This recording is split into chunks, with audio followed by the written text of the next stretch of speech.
The summer of 1847 settled over Natchez, Mississippi, like a fevered blanket, thick and unrelenting. The air hung heavy with the scent of magnolia blossoms and something darker, the quiet rot that festered beneath the surface of southern gentility.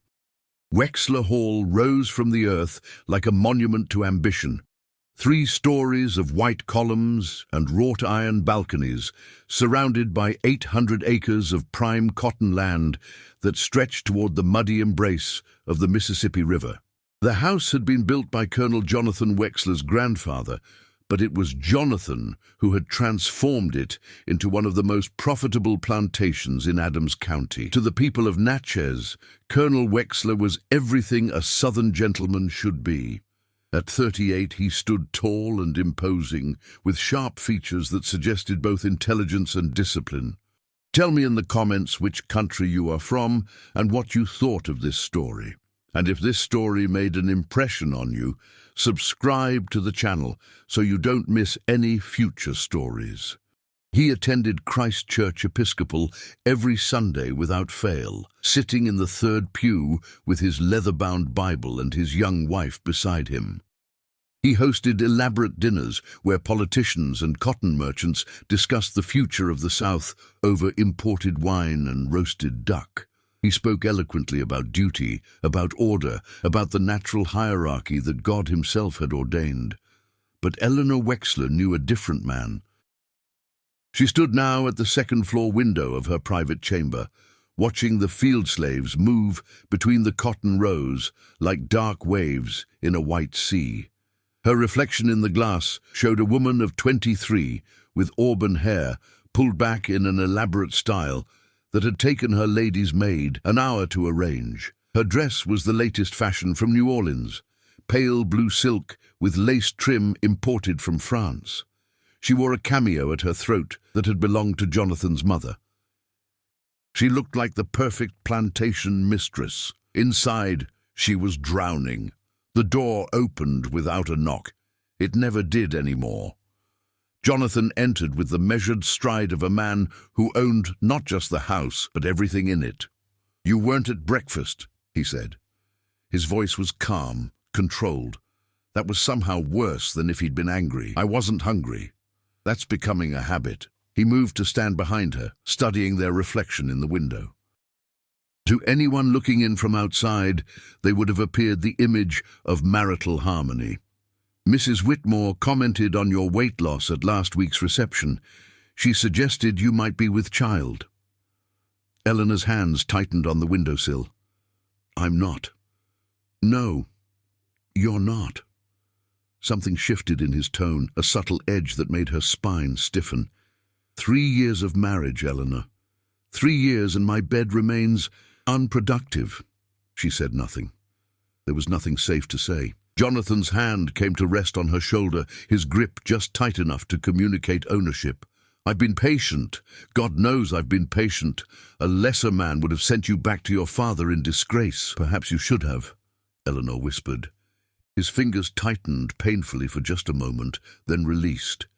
He moved away, straightening his jacket with deliberate precision. "I've invited the Hendersons for supper tomorrow evening. You'll wear the green dress, the one with the emerald necklace, and you'll smile, Eleanor. You'll be the charming, devoted wife that this house requires. Of course." "Good." He paused at the door, his hand on the brass knob. "Oh, and Eleanor? I've had Tobias move the new slaves into the quarters, 5 strong bucks from the auction in New Orleans, premium stock. They'll be working the East Field starting Monday." His eyes met hers in the mirror's reflection, and something cold moved behind them. "I thought you should know." After he left, Eleanor remained at the window until her legs ached. Down below, she could see the slave quarters, a row of rough cabins at the edge of the property where 237 human beings lived and died at her husband's whim. Smoke rose from cooking fires. Children who would never learn to read played in the dirt. Women who had watched their babies sold away stirred pots of hominy and tried to survive another day. And somewhere among them was Thomas. Her chest tightened at the thought of his name. Thomas, who had been her father's groom back in Vicksburg, Thomas, whose smile had made her 15-year-old heart race, Thomas, who had taught her to ride properly, who had shown her the wild places along the river where magnolias grew thick enough to hide a whole world, Thomas, who had kissed her once, just once, behind the stables on a June evening that smelled of honeysuckle and possibility. Her father had discovered them. Not kissing. They'd been careful by then. But talking. Just talking. The way they always did. But talking was enough when a white girl and a slave were involved. Thomas had been sold the next day. Eleanor had been informed 3 weeks later that she would be marrying Colonel Jonathan Wexler of Natchez. The arrangement had already been made, the contract signed. Her opinion was not required. She'd been 17. That night, Eleanor sat at the mahogany dining table while Jonathan carved a roast with surgical precision. The crystal chandelier cast warm light over the scene, the fine china, the silver, the portrait of Jonathan's grandfather watching from the wall with stern, approving eyes. "I spoke with Reverend Matthews today," Jonathan said, placing a perfectly cut slice of meat on her plate. "He mentioned he hasn't seen you at the ladies' auxiliary meetings." "I've been feeling unwell." "Then perhaps Dr. Whitmore should examine you." "That's not necessary." Jonathan set down his knife and fork with deliberate care. "Eleanor, I am trying to understand your melancholy. I've provided you with everything a woman could want. This house, your servants, a position of respect in Natchez society. What more could you possibly need? To have married someone else," she thought. To live in a world where loving the wrong person wasn't a crime. To wake up one morning and not feel like I'm buried alive in silk and silver. "Nothing," she said aloud. "You're right. I have everything." His expression shifted, satisfaction mixed with something else. Something that made her stomach turn.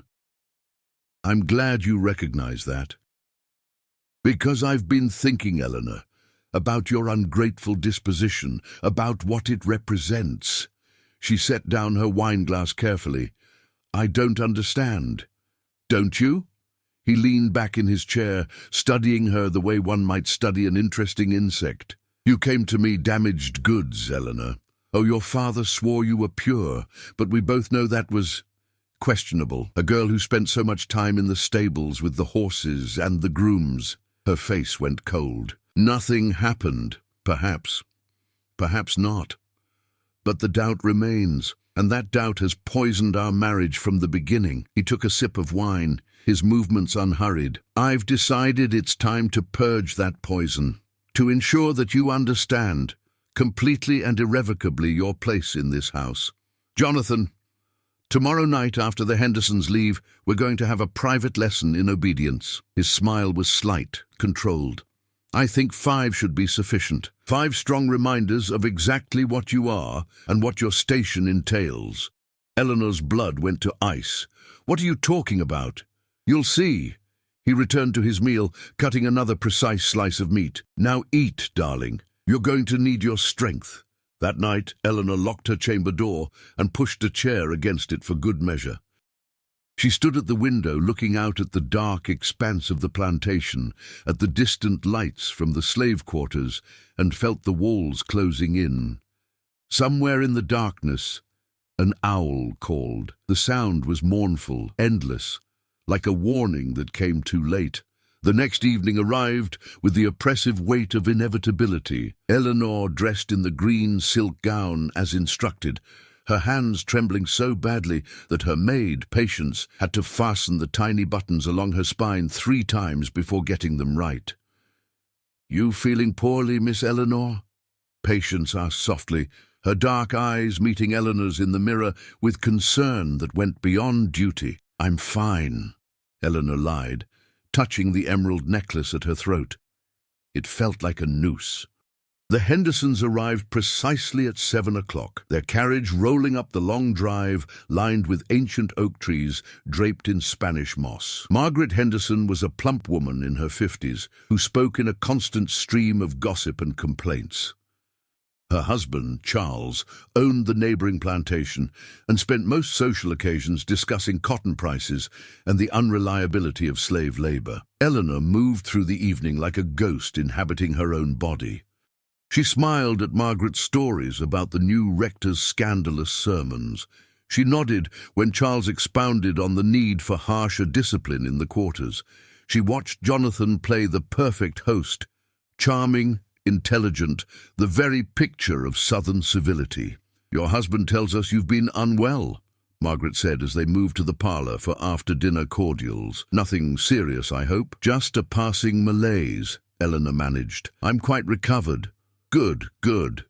A woman needs her health, especially when trying to provide her husband with heirs." Margaret's eyes flickered meaningfully toward Eleanor's flat stomach. 3 years is rather a long time, dear." Jonathan's hand came to rest on Eleanor's shoulder, his fingers pressing just slightly too hard. "These things happen in God's time, Margaret. We remain optimistic." The evening dragged on with agonizing slowness. Eleanor counted the ticks of the grandfather clock in the corner. Each minute that passed brought her closer to whatever horror Jonathan had planned. She tried to catch his eye, to plead silently for mercy, but he avoided her gaze with the casual cruelty of a man who had already made his decision. Finally, mercifully, the Hendersons made their departure. Eleanor stood on the front portico, waving as their carriage disappeared down the drive, the lanterns swinging gently in the humid night air.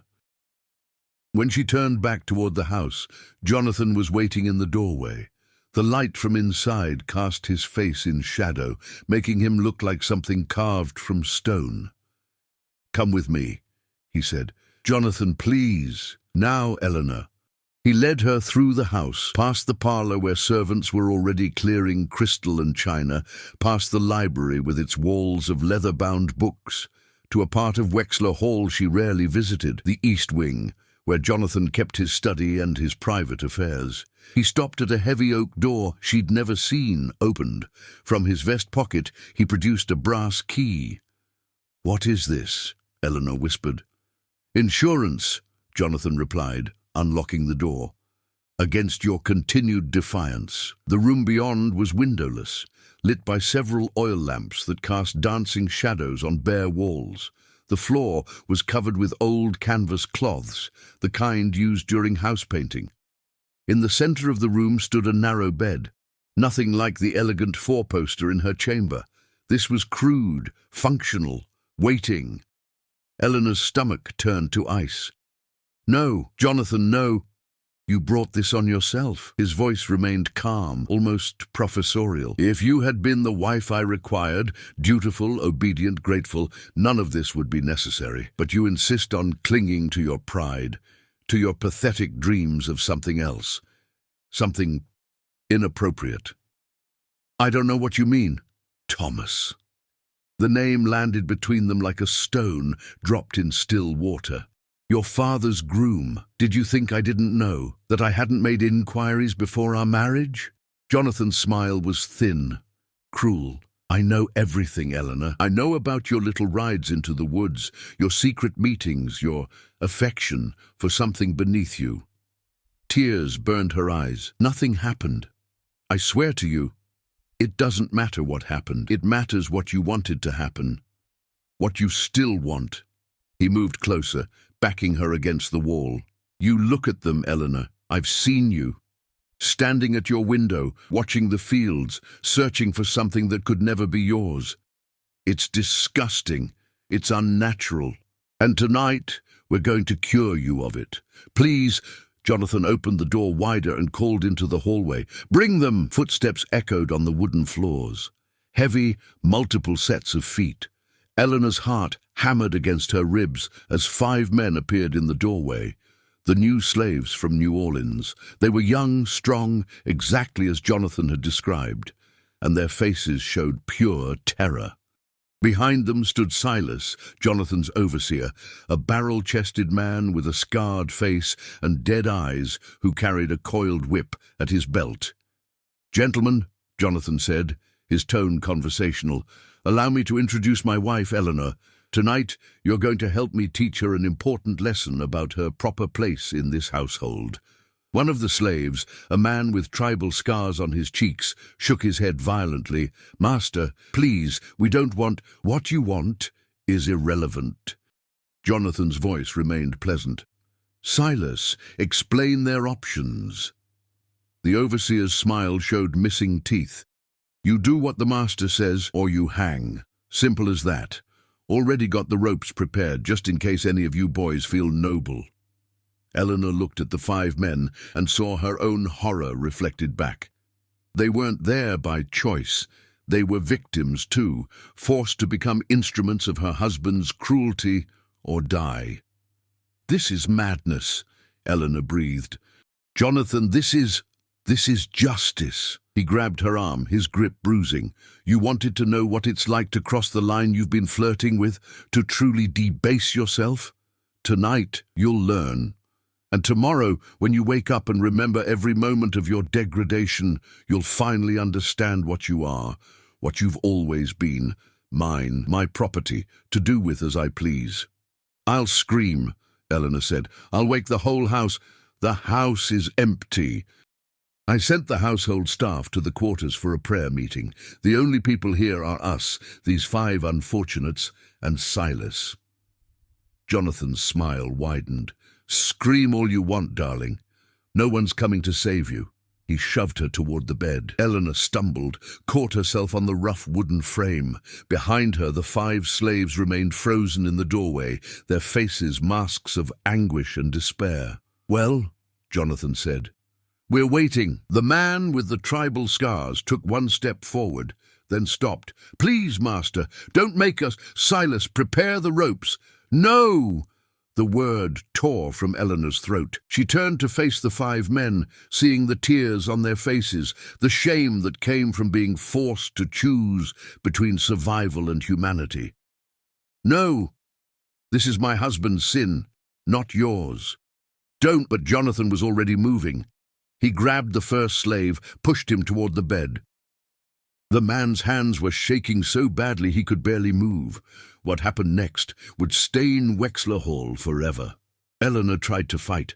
She clawed at Jonathan's face, leaving red scratches across his cheek. She kicked and screamed and begged. But Jonathan was strong, and Silas was there, and the 5 slaves had no choice but to comply or die. One by one, they approached the bed. One by one, they participated in Jonathan's carefully orchestrated nightmare. And through it all, Jonathan watched from a chair in the corner, his face serene, satisfied, as if he were observing an agricultural experiment, as if the screams were data to be recorded. "You see," he said at one point, his voice cutting through Eleanor's sobbing. "This is what you wanted, isn't it? To be touched by them? Well, now you have it. Now you know exactly what that means." By the time it was over, the canvas cloths were stained with blood and tears. Eleanor lay motionless on the bed, her green dress torn beyond repair, her emerald necklace broken and scattered across the floor like drops of poison. The 5 slaves stood against the wall, their faces hollow. They had been forced to become monsters, and they knew it. That knowledge would haunt them for whatever remained of their lives.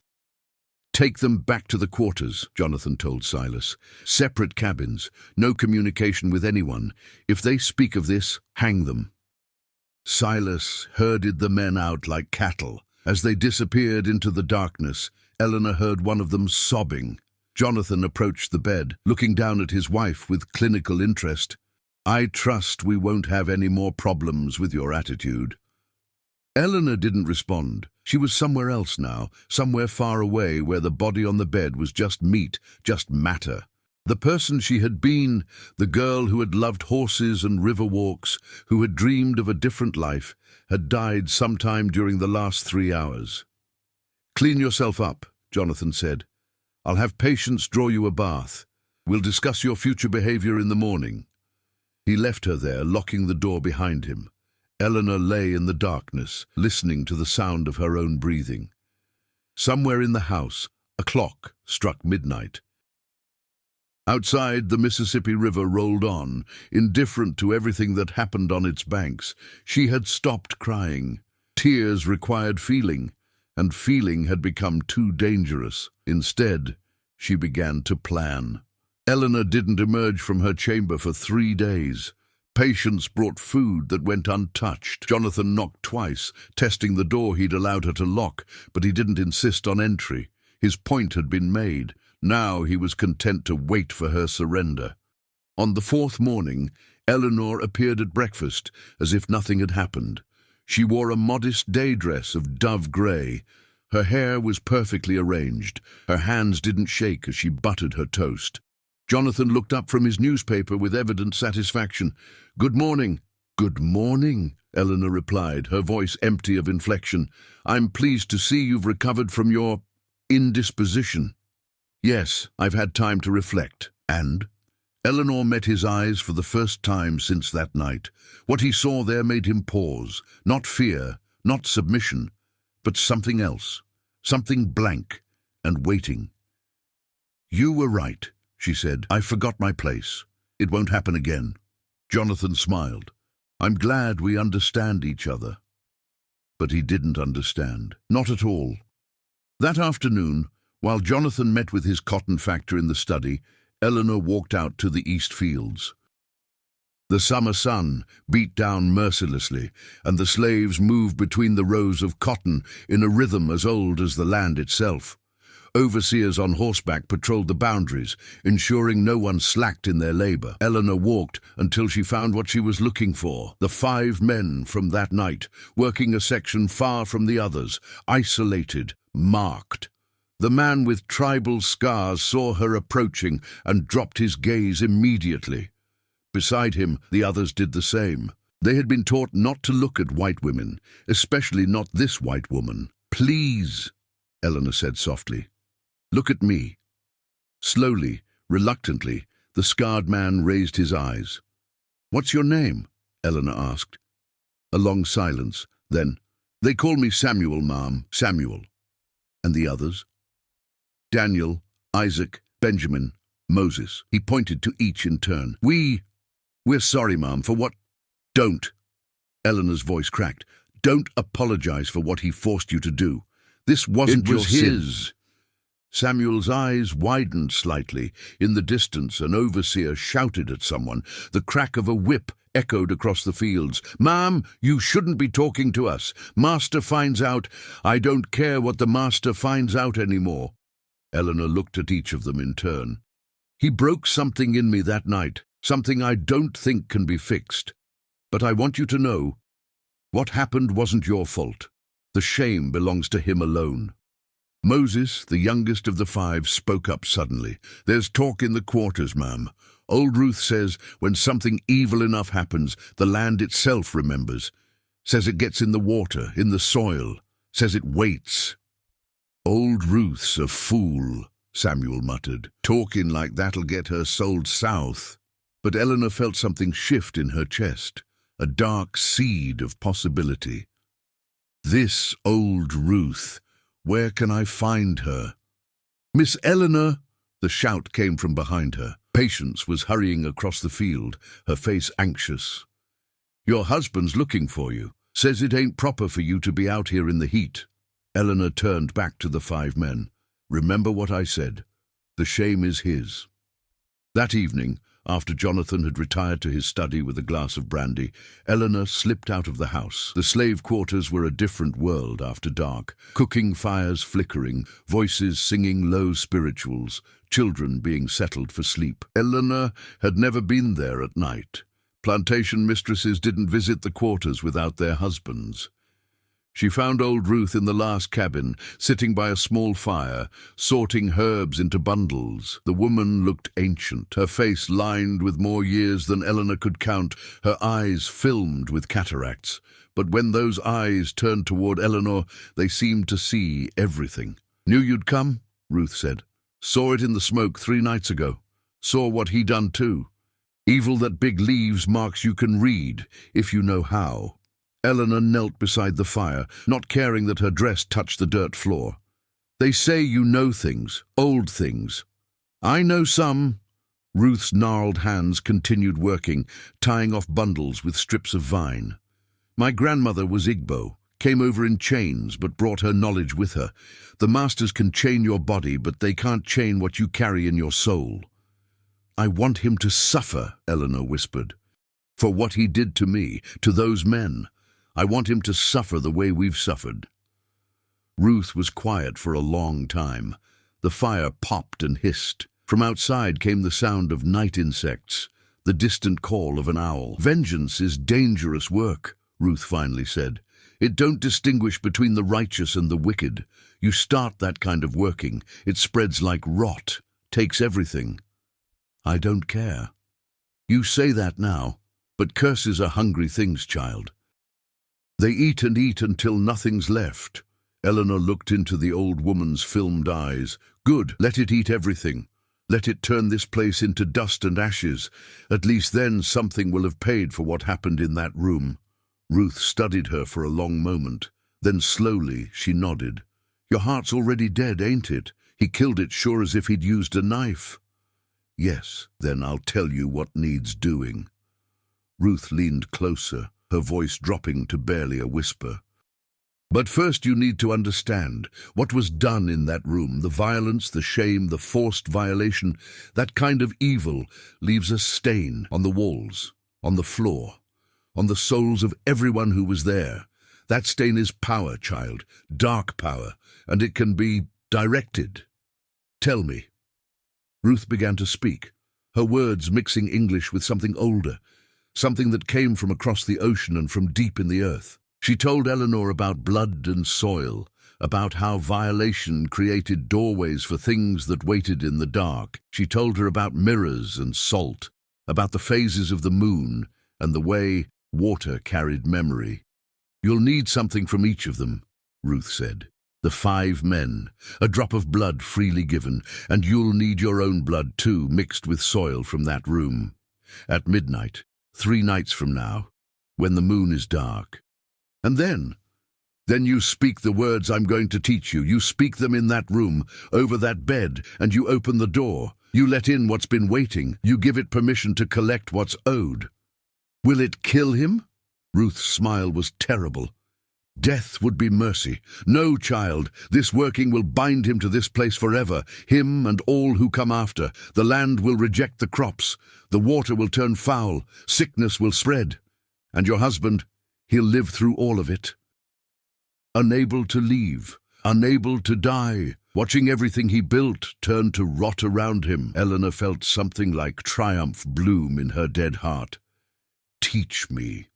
For the next hour, Ruth spoke in low tones, teaching Eleanor words in a language she didn't know, showing her how to mix the components, explaining the timing and the ritual. When it was done, Eleanor stood to leave. One more thing, Ruth said. This working needs an anchor, something to keep it tied to this world. You'll need to leave something of yourself here, permanently. Eleanor understood what she meant. So be it. Over the next 3 days, Eleanor moved through Wexler Hall like a ghost. She smiled at Jonathan's observations about her improved disposition. She took her meals on time. She attended a ladies' tea at the Hendersons and discussed plans for the harvest festival. And in the spaces between, she collected what she needed. The 5 men gave their blood willingly, pricked fingers squeezed over a small vial Eleanor had hidden in her sleeve. Each of them looked at her with a mixture of confusion and recognition. They understood, on some level, that something had changed in her. That the broken woman from that night had transformed into something else. On the night of the dark moon, Eleanor waited until Jonathan's snoring echoed from his chamber. She crept through the silent house, carrying her vial and Ruth's bundle of herbs, to that locked room in the east wing. The door opened silently. Inside, the room looked exactly as it had that night. The bed, the canvas cloths, even some of the bloodstains. Jonathan had ordered it preserved, perhaps as a reminder, perhaps because he planned to use it again. Eleanor stood in the center of the room and began the ritual. She mixed blood with soil, soil with herbs, herbs with words that burned her throat to speak. She walked the perimeter of the room, tracing symbols Ruth had taught her. She sat on the bed where she'd been violated and spoke directly to the darkness, inviting it in, giving it shape and purpose. The air grew cold despite the summer heat. The lamp flames flickered and dimmed, and Eleanor felt something respond to her call, something vast and patient and hungry. "For what was done here," she whispered, "let there be payment. Let the land reject the seed. Let the water run foul. Let sickness spread through every living thing that calls this place home. And let Jonathan Wexler live to see it all. Let him watch everything he built crumble to dust. Let him know it was his own cruelty that destroyed him." The darkness seemed to pulse in acknowledgement. Eleanor took the knife she'd brought and drew it across her palm. Blood welled up, dark in the dim light. She let it drip onto the canvas cloths, mixing with the old stains. "I anchor this working with my blood and my death," she said. "I give myself to the curse. I stay to watch it unfold." In the corner, something moved, a shadow deeper than the others. Eleanor smiled. It was done. She left the room and locked the door behind her. She walked through Wexler Hall one last time, touching the expensive wallpaper, the imported furniture, the crystal chandeliers. All of it would rot. All of it would fall. She made her way to the barn as dawn began to lighten the eastern sky. The rope was where the stable hands kept it, coiled and waiting. Eleanor was calm as she climbed onto the hay bale, as she fashioned the noose, as she slipped it over her neck. Her last thought was of Thomas, of that one kiss behind the stables, of the life she might have had. Then she stepped off into nothing. They found Eleanor's body at sunrise. The stable boy who discovered her ran screaming to the house, and within minutes the entire plantation was in chaos. Jonathan stood in the barn, staring up at his wife's hanging corpse, his face unreadable. "Cut her down," he ordered. But when they tried, the rope wouldn't cut. 3 different knives, each one sharp enough to slice through leather, couldn't make a mark on the hemp. It took an axe to finally bring her down, and even then the rope seemed to resist, as if it didn't want to release its prize. Dr. Whitmore arrived from Natchez to examine the body and provide the death certificate. "Suicide by hanging," he said, shaking his head sadly. "The poor woman must have been troubled. Perhaps you should have sent her to see a specialist, Colonel." "Perhaps," Jonathan said coldly. They buried Eleanor in the family cemetery, a small plot surrounded by iron fencing on a hill overlooking the river. Reverend Matthews said words about God's mercy and the mystery of the feminine mind. Margaret Henderson wept theatrically. The slaves who had been ordered to attend stood silent, their faces carefully blank. Only old Ruth showed any real emotion. She stood at the back of the crowd, tears running down her weathered face, whispering words in that old language that nobody else understood. "What's she saying?" Jonathan demanded of Silas. The overseer shook his head. "Can't tell, master." African gibberish. But Samuel, standing nearby, understood some of it. His grandmother had spoken similar words, and what he heard made his blood run cold. "She's not in the grave," Ruth was saying. "She walks, she watches, she waits." The first sign came 3 days after the funeral. The cotton in the east fields, the section where the 5 men worked, began to wither. The bolls turned black overnight, as if struck by some invisible blight. Jonathan ordered the infected plants burned, but the rot spread. Within a week, half the cotton crop was ruined. "It's the heat," the agricultural extension agent from Natchez said, examining the blackened plants. "Sometimes in late summer you get a fungal bloom, but it wasn't heat." The temperature had actually dropped 10 degrees, bringing unusual coolness to the Mississippi summer, and the blight was spreading in a perfect circle, with that locked room in the east wing at its center. Next came the water. The well that had provided clean, cold water for Wexler Hall since its construction suddenly turned brackish. When they drew up a bucket, the water smelled of iron and rot. "Must be contamination from the river," Jonathan said, though the well was nowhere near the Mississippi. Dig a new one. They dug 5 new wells. All of them produced the same foul water. The horses began to die. One morning, the stable master found 3 of Jonathan's prized thoroughbreds dead in their stalls. Their eyes rolled back, foam crusted around their mouths. The veterinarian could find no cause of death. Poison, maybe, he suggested. "You have any enemies, Colonel?"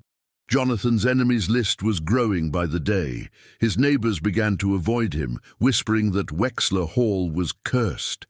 Dinner invitations dried up. The Hendersons stopped returning his calls. Even Reverend Matthews found reasons not to visit. And then there were the sightings. It started with the household staff.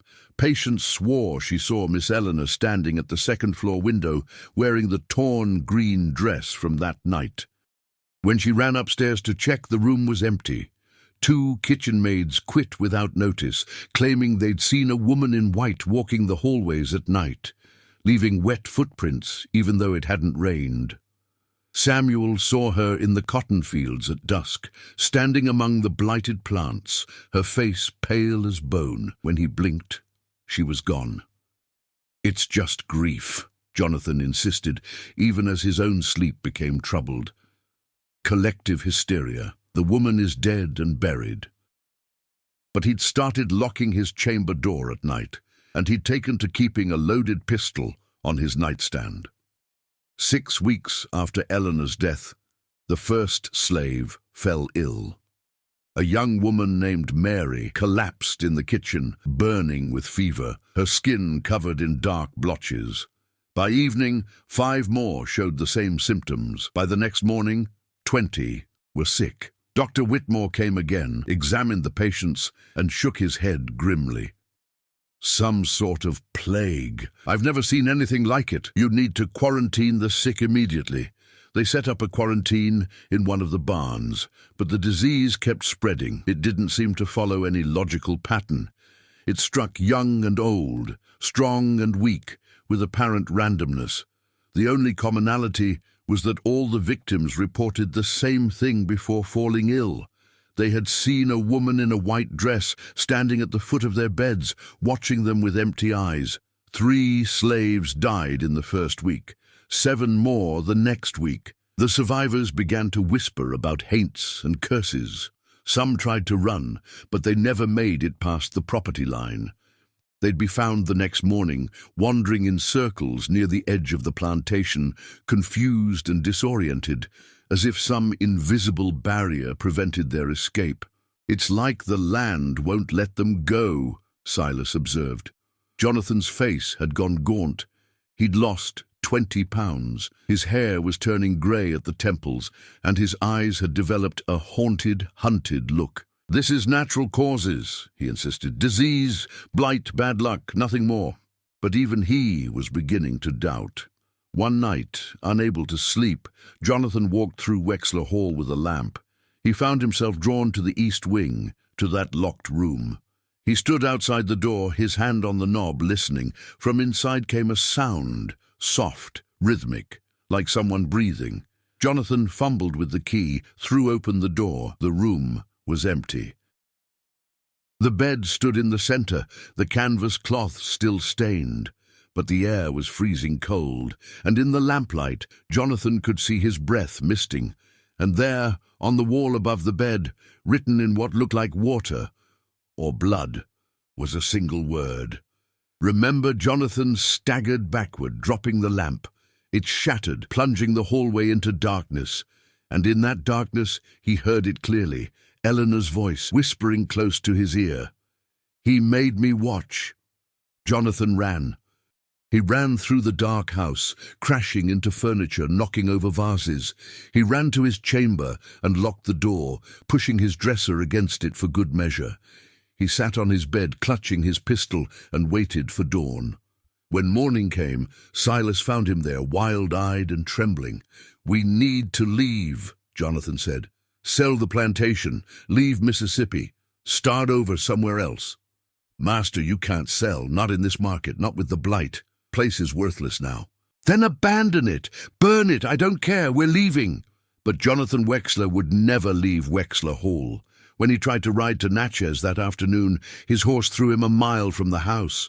When he tried to take the carriage, the wheels broke on a perfectly smooth road. When he tried simply to walk, he made it as far as the front gate before a sudden, overwhelming vertigo sent him to his knees. The curse had him bound, just as Ruth had promised.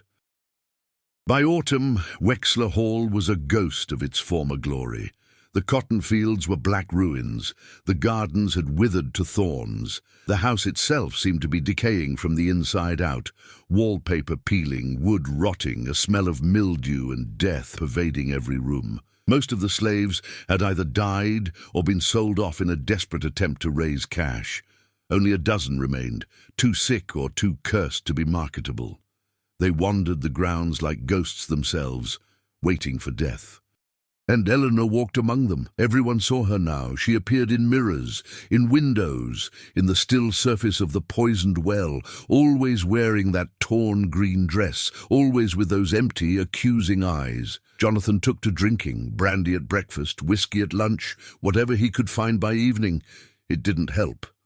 Eleanor appeared to him most of all. She stood at the foot of his bed. She sat in the chair where he'd watched that night. She whispered things in the darkness, reminders of every cruelty he'd inflicted, every life he'd broken. "He made me watch," she said, over and over. Now he watches too. On Christmas Eve, 1847, Jonathan Wexler finally broke. He staggered to the barn, found the rope they'd used to hang Eleanor, and tried to use it himself, but the rope wouldn't tighten. No matter how he tied it, no matter how he arranged the noose, it wouldn't close around his throat. He couldn't even grant himself the mercy of death. He fell to his knees in the barn, surrounded by the corpses of his dead horses, and screamed until his voice gave out. And somewhere in the darkness, Eleanor smiled. Jonathan Wexler lived for 30 more years. 30 years trapped in a rotting mansion on cursed land, unable to die, unable to leave, unable to do anything but watch the slow decay of everything he'd built. The story of Wexler Hall spread through Natchez and beyond. It became a legend, a cautionary tale whispered in parlors and slave quarters. Some said the plantation was haunted by the ghost of a wronged woman. Others claimed it was cursed by African magic. A few brave souls suggested the truth, that Jonathan Wexler had committed an atrocity so profound that the land itself had rejected him. But legends, like curses, don't die easily. They wait, they grow, and they claim new victims. In 1877, Jonathan Wexler finally died in his sleep, alone in his chamber, surrounded by 50 years of accumulated filth. He was 78 years old and weighed less than 90 pounds. His hair had gone completely white. His skin had the texture of old parchment, and his eyes, even in death, held a look of absolute terror. They buried him next to Eleanor in the family cemetery. The grave diggers reported that the earth seemed reluctant to accept the body. The ground kept shifting, forcing them to dig 3 separate times before the coffin would stay put. Wexler Hall passed to Jonathan's nephew, Thomas Wexler, Jr. The family apparently had a limited imagination when it came to names. Thomas Jr. was a businessman from Atlanta who saw the plantation as a potential investment. Cotton prices were recovering after the war. With proper management and modern farming techniques, the place could be profitable again. Thomas Jr. arrived with his wife, Caroline, and their 2 children in the spring of 1878. The house was a wreck, but he'd expected that. What he hadn't expected was the profound sense of wrongness that hit him the moment he crossed the threshold. "Something's not right here," Caroline said, clutching her youngest child close. "This place feels angry." "It's just old," Thomas Jr. insisted. "Once we air it out, bring in some new furniture, it'll be fine." But it wasn't fine. The first night, Caroline woke to find a woman in a torn green dress standing at the foot of their bed. When she screamed, the figure vanished. Thomas Jr. checked every room, found nothing, and attributed it to his wife's nerves.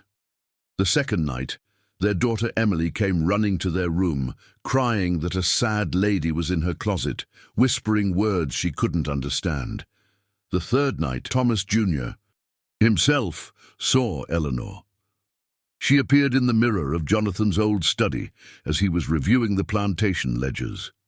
She just stood there, staring at him with those empty eyes, her lips moving soundlessly. Thomas Jr. dropped his pen. "Who are you?"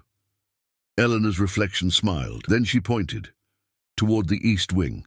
Against every instinct of self-preservation, Thomas Jr. followed. He found the locked room, forced open the door. It took 3 tries, as if the house didn't want to yield, and discovered the scene that had been preserved for 30 years. The bed, the canvas cloths, the stains, and on the wall, written in what appeared to be fresh blood, "He made me watch. Now you'll watch too." Thomas Jr. sold Wexler Hall 1 week later, taking a massive loss. The new owners were a cotton consortium from Memphis. They lasted 6 months before bankruptcy. The house passed through a series of owners over the next 50 years, each one brought down by blight, disease, financial ruin, or simple terror. By 1925, Wexler Hall was abandoned. The house stood empty, windows broken, roof caving in. The cotton fields had long since returned to wilderness. The slave quarters were ruins, swallowed by kudzu and time. But the curse remained. Local teenagers told stories about the Wexler witch, the ghost of a woman in a green dress who appeared to anyone who spent the night in the ruins. Some claimed she was malevolent, driving trespassers insane. Others said she was tragic, a victim seeking justice. Both were correct. In 1947, exactly 100 years after Eleanor's death, a group of college boys from Ole Miss decided to spend Halloween night at Wexler Hall. They brought beer, cameras, and an Ouija board. They were going to prove, once and for all, that the ghost stories were nonsense. Only one of them made it out. His name was Robert Chambers, and he spent the rest of his life in the Mississippi State Hospital for the Insane. The few coherent things he said in his first weeks, they were always the same. She showed me what he did. She made me watch, and now I can't stop watching. I see it every time I close my eyes. 5 men, 1 woman, and a monster who thought he was human. I see it all over and over, and I can't make it stop. The other 4 boys were found dead in the East Wing. The official report listed carbon monoxide poisoning, though there was no source for carbon monoxide in the abandoned building. What the report didn't mention were the expressions on their faces, pure, unmitigated horror, or the fact that all 4 had clawed their own eyes out before dying. After that, the county erected a fence around Wexler Hall and posted warning signs. The property was declared structurally unsound and off-limits, but fences and signs couldn't stop the truly determined or the truly foolish. Over the decades, more people ventured into the ruins. Some were ghost hunters with equipment and theories. Others were homeless, seeking shelter. A few were historians, trying to document the plantation's architecture before it collapsed completely. None of them left unchanged. A paranormal investigator named Dr.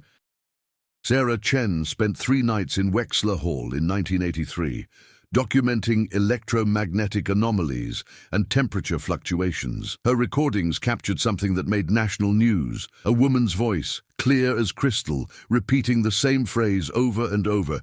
"He made me watch. Now you watch. Now everyone watches." Dr. Chen's final report, filed with the American Society for Psychical Research, concluded, "Whatever entity resides at Wexler Hall is not simply a residual haunting.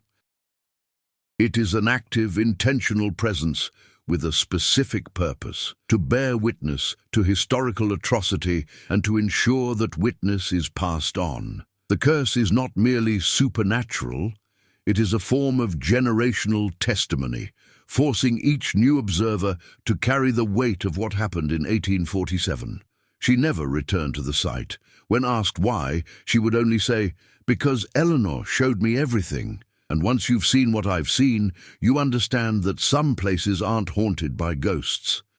They're haunted by truth. By the 1990s, Wexler Hall had become a legend in academic circles.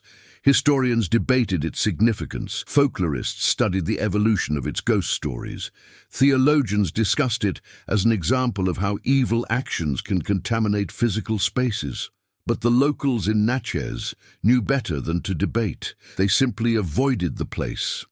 Parents warned children to stay away. Real estate agents refused to show properties within a mile of the old plantation. And on certain nights, when the wind came up from the Mississippi, people swore they could hear it. A woman's voice carried on the air, endlessly repeating her testimony. In 2003, a documentary filmmaker named Marcus Webb received permission from the county to spend a week at Wexler Hall, filming for a series on haunted plantations. He brought a full crew: cameramen, sound technicians, a historian specializing in antebellum slavery. They set up base camp in what had once been the main parlor. For the first 2 days, nothing unusual happened. They documented the decay, interviewed locals, and explored the grounds. On the third night, Marcus decided to open the locked room in the east wing. The door had been welded shut by the county in 1952, but Marcus had obtained special permission to breach it for historical documentation. It took 3 hours with a plasma cutter to get through. When they finally pulled the door open, a wave of cold air rushed out, carrying with it the smell of old blood and something else.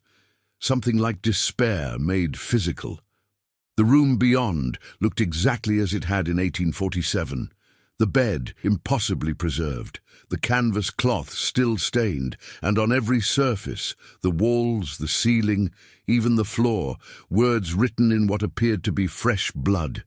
"He made me watch, he made me watch, he made me watch," repeated thousands of times, millions of times. An endless testimony of violation. Marcus's cameraman, a seasoned professional who'd filmed war zones and disaster sites, dropped his camera and fled. The sound technician fell to his knees, vomiting. The historian stood frozen, tears streaming down her face. And Marcus kept filming. He filmed the room. He filmed the words. He filmed his crew's breakdown. And then, as the sun set and darkness filled the ruins, he filmed Eleanor. She appeared slowly, like an image developing in a photograph. First just a suggestion, then a shape, then a fully formed woman in a torn green dress. She stood by the bed, her face pale and terrible, her eyes holding depths of suffering that no living person should have to witness. She looked directly into the camera, and she spoke. "Jonathan Wexler made me watch as he destroyed my humanity. He made 5 innocent men participate in my degradation. He believed he could humiliate me into submission, could break my spirit through violation. He was wrong. I died, but I didn't break. And now everyone watches. Everyone bears witness. This is my testimony, and it will never end." The camera's battery died, all of them simultaneously, despite being fully charged. When they finally made it back to civilization, Marcus discovered that only 5 minutes of footage had survived. 5 minutes showing an empty room, a decrepit bed, and a sound like breathing that shouldn't have been there. The documentary was never completed.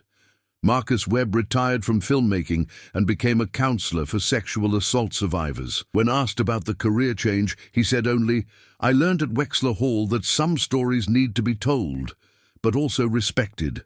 Eleanor's testimony deserves better than exploitation." The historian, Dr. Janet Rodriguez, spent the next decade researching the actual history of Wexler Hall. She uncovered records that had been deliberately buried, slave narratives that hinted at Jonathan Wexler's cruelty, medical records showing unexplained deaths at the plantation, letters from neighbors expressing concern about unseemly occurrences at Wexler Hall. She also found something else: testimony from Samuel, one of the 5 slaves forced to participate in Eleanor's assault. He'd been interviewed in 1895 at age 70 by a northern journalist documenting the experiences of formerly enslaved people. Samuel's account was brief but devastating. Master Wexler was a demon in human skin. What he made us do to Miss Eleanor that night, it killed something in all of us. We weren't men after that. We were ghosts walking around pretending to be alive. I tried to forget, but Miss Eleanor won't let me. She comes to me in dreams still, 50 years later. Not angry at us, you understand? Never angry at us. She just wants us to remember, to witness, to testify that it happened, that she existed, that what was done to her was real and evil and wrong. Dr. Rodriguez published her findings in a book titled Testimony in Blood, The Wexler Hall Atrocity and the Haunting of Historical Memory. It won several awards and became required reading in many courses on slavery, gender violence, and historical trauma. But even academic recognition couldn't change what Wexler Hall had become, a monument to suffering, a testament to how violation echoes through time, and a permanent reminder that some evils are too profound to simply fade away. By 2010, the house had mostly collapsed. Only the east wing remained partially intact, that locked room impossibly preserved, as if the curse needed it to maintain its grip on the physical world. The fence around the property had been replaced with concrete barriers. Security cameras monitored the perimeter. The county had finally accepted that Wexler Hall wasn't just dangerous from structural instability. It was dangerous in ways that defied conventional understanding. But still, people came, drawn by curiosity, by disbelief, by a need to witness for themselves. And Eleanor was always waiting. In 2024, the Natchez Historical Preservation Society faced a dilemma. Wexler Hall, despite its dark history, was technically a significant historical site. The society had received a substantial grant to document and preserve important antebellum structures before they were lost to time. Wexler Hall was on the list. The project lead was a young historian named Dr. James Morrison, 32 years old, specializing in plantation architecture. He'd read Dr. Rodriguez's book and found it fascinating, but ultimately believed the supernatural elements were folklore built around a genuine historical tragedy. "Ghosts aren't real," he told his team during the first planning meeting. "What is real is that a horrific crime was committed at Wexler Hall in 1847. Our job is to document the physical structure before it collapses completely, and to ensure that the historical record preserves what happened there, not the legends, the truth." His team consisted of 5 people, 2 architectural surveyors, a structural engineer, a photographer, and a graduate assistant named Maya Chen. No relation to Dr. Sarah Chen, though the coincidence wasn't lost on anyone. They arrived at Wexler Hall on a cold October morning, exactly 177 years after Eleanor's death. The ruins looked even worse than the photos suggested. Most of the house had collapsed into rubble.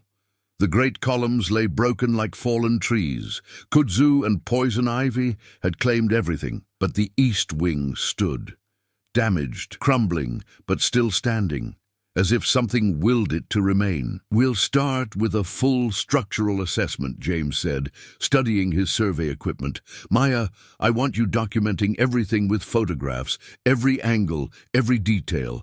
This is probably our only chance before the whole thing comes down." They spent the morning working the exterior, taking measurements, assessing damage. The October sun was warm, but couldn't seem to penetrate the shadow that Wexler Hall cast. Even at noon, the ruins seemed to exist in permanent twilight. It was Maya who first noticed the birds, or rather the absence of them. "Have you noticed how quiet it is?" she asked during their lunch break. "No birds, no insects, no sounds at all except us." James looked around and realized she was right. The surrounding forest should have been alive with autumn sounds, birds migrating south, squirrels preparing for winter, the rustle of falling leaves. Instead, there was only silence. "Probably just a coincidence," he said, but his voice lacked conviction. That afternoon, they breached the East Wing's interior. The structural engineer, a practical man named Tom Brewster, assured them the floor would support their weight. They entered carefully, flashlights cutting through the gloom. The interior was a maze of collapsed ceilings and rotted wood. But as they moved deeper into the east wing, the decay seemed to reverse. The walls became more intact, the floor more solid, as if they were moving backward through time. And then they found it, the door. It was the only thing in the entire ruin that looked new. The heavy oak showed no signs of rot. The brass lock gleamed as if freshly polished. And carved into the wood in elegant script were words that made James's stomach turn. Witness chamber. That wasn't there in any of the historical photos, Maya whispered. I studied every image. That door was always blank.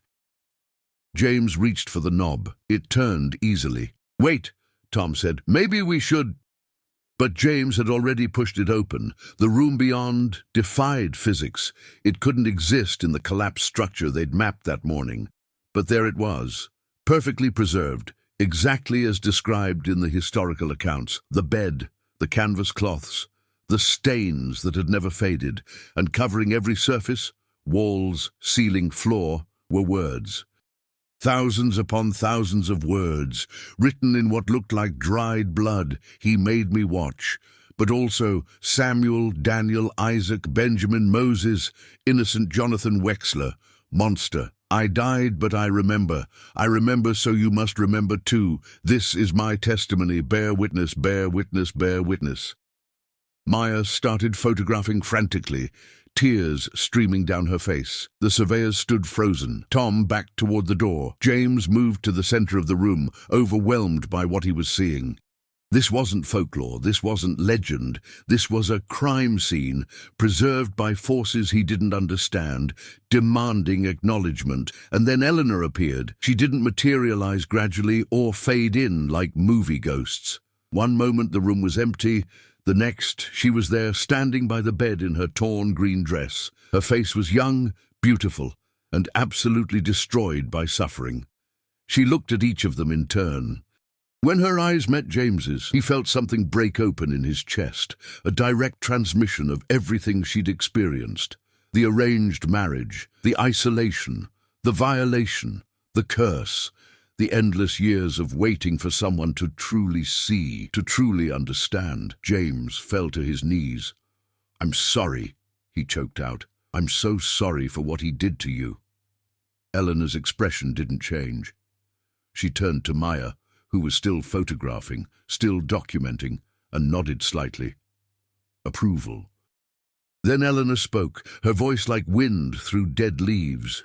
Jonathan Wexler owned 300 souls. He bought and sold human beings like livestock. He beat them, starved them, separated families, destroyed lives. But those crimes were legal, sanctioned, expected. What he did to me and to 5 innocent men was different only in degree, not in kind. This plantation was built on violation.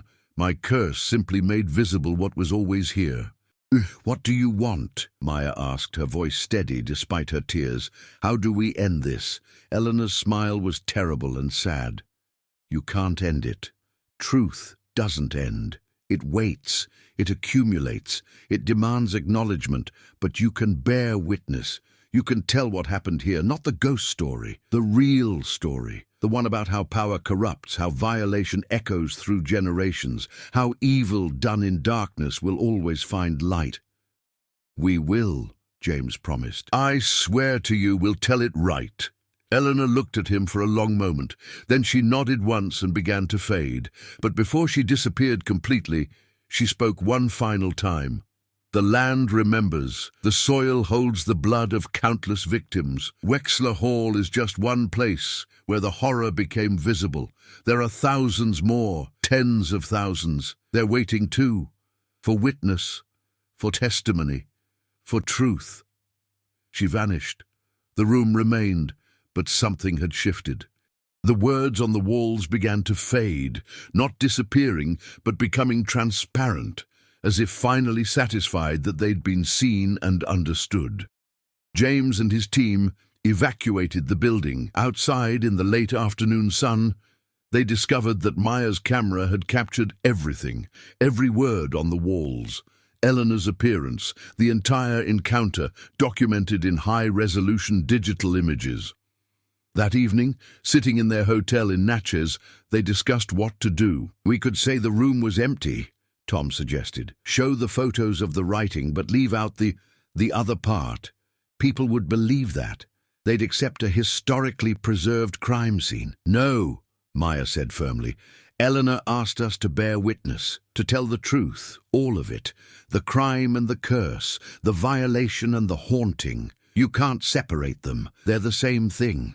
James nodded slowly. "She's right. This isn't about whether people believe in ghosts. It's about acknowledging what was done and how it reverberates.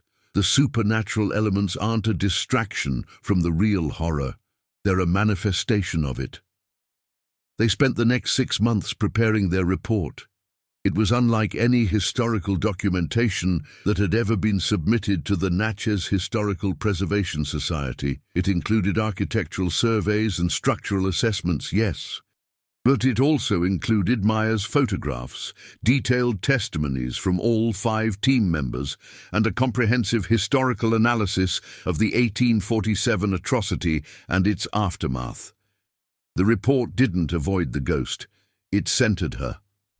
Eleanor Wexler wasn't a footnote in the story of a haunted plantation. She was the story, a woman who had been violated, silenced, and erased, but who had found a way to ensure her testimony would never be forgotten. The report went viral when it was released. News organizations picked it up. Documentary filmmakers requested interviews. Skeptics dismissed it as elaborate fraud. Believers held it up as definitive proof of the supernatural. But the response that mattered most came from an unexpected source: descendants of the 5 slaves who had been forced to participate in Eleanor's assault. Samuel's great-great-great-grandson, a minister named Reverend Michael Freeman, traveled from Chicago to Natchez to meet with James and Maya. He brought with him a family Bible that had belonged to Samuel, with a note tucked inside. "To whoever reads this, I was forced to commit evil that night. I never forgave myself, even though Miss Eleanor showed me in dreams that she placed no blame on me. I pass this burden to my children and their children with a request: remember what happened. Remember that evil doesn't die with the perpetrator. It lingers, it waits, it demands witness. Tell the truth, even when the truth is terrible." Especially then, Reverend Freeman stood with James and Maya outside the ruins of Wexler Hall and said a prayer. Not an exorcism. Eleanor didn't need to be cast out.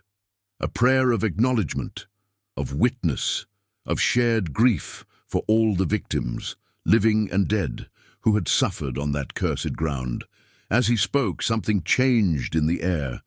The oppressive silence that had hung over Wexler Hall for 177 years seemed to lift, just slightly. Birds began to sing in the surrounding trees.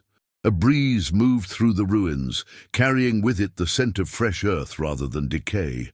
Eleanor appeared one final time, visible only to Maya, who was photographing the prayer service. She stood at the edge of the ruins, her face finally at peace. She mouthed 2 words: "Thank you." Then she was gone. Not gone from the world. The curse was too deep, the trauma too profound for that, but gone from the constant, agonized watching. Her testimony had been heard, her story had been told. The truth had been acknowledged. Wexler Hall collapsed completely 6 months later, as if it had only been waiting for permission to fall. The county designated the site a memorial. A plaque was erected, telling the truth. On this site stood Wexler Hall, a plantation built on the enslavement and exploitation of human beings. In 1847, Colonel Jonathan Wexler committed an atrocity against his wife Eleanor and 5 enslaved men: Samuel, Daniel, Isaac, Benjamin, and Moses. The crime was covered up, but its effects echoed through generations. This memorial stands as testimony to all who suffered here, and as a reminder that historical trauma demands acknowledgement, truth, and the courage to witness even the most painful parts of our past.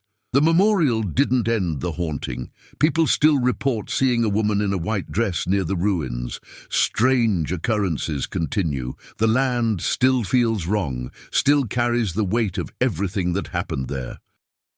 But now, when Eleanor appears, she's not screaming. She's not desperate. She's simply there, a witness to her own story, ensuring that future generations remember what Jonathan Wexler did and how violation, humiliation, and cruelty leave marks that time alone cannot erase. James Morrison now teaches courses on historical trauma and the ethics of historical preservation.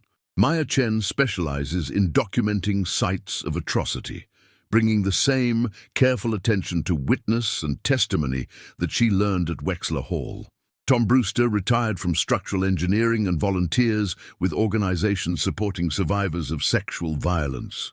All of them carry Eleanor's story with them, not as a ghost tale to frighten people, but as a reminder of humanity's capacity for cruelty and the importance of bearing witness to that cruelty, no matter how uncomfortable it makes us. On October nights, when the wind comes up from the Mississippi River and crosses the land where Wexler Hall once stood, locals say you can still hear it. A woman's voice, no longer screaming but speaking clearly, insistently, ensuring that her testimony continues. He made me watch as he destroyed my life. I made myself a witness to his evil. And now you watch too. Now you all bear witness. Remember what happened here. Remember that humiliation has power, that violation echoes through time, that truth, once spoken, can never be fully silenced. I am Eleanor Wexler. This is my testimony, and it will never end. The curse of Wexler Hall isn't the haunting. The curse is what created the need for haunting in the first place. And that curse, the curse of unchecked power, of dehumanization, of violation treated as privilege, remains with us still, waiting in the shadows of every place where cruelty was committed and forgotten. Eleanor ensures we don't forget. She can't rest, so neither can we. That's the real horror of Wexler Hall. Not that it's haunted, but that it needs to be. Some say on certain nights, if you stand at the memorial and listen carefully, you can hear more than Eleanor's voice. You can hear Samuel and Daniel and Isaac and Benjamin and Moses adding their testimony to hers. You can hear the hundreds of enslaved people who lived and died at Wexler Hall, their stories finally acknowledged.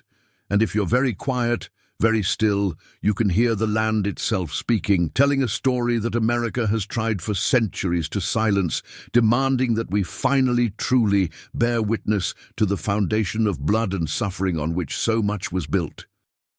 That's the legacy of Wexler Hall. Not just one woman's ghost, but a testament to how historical trauma lives on, how violation demands acknowledgement, and how the dead will not stay silent when the living try to forget. Eleanor Wexler watches still.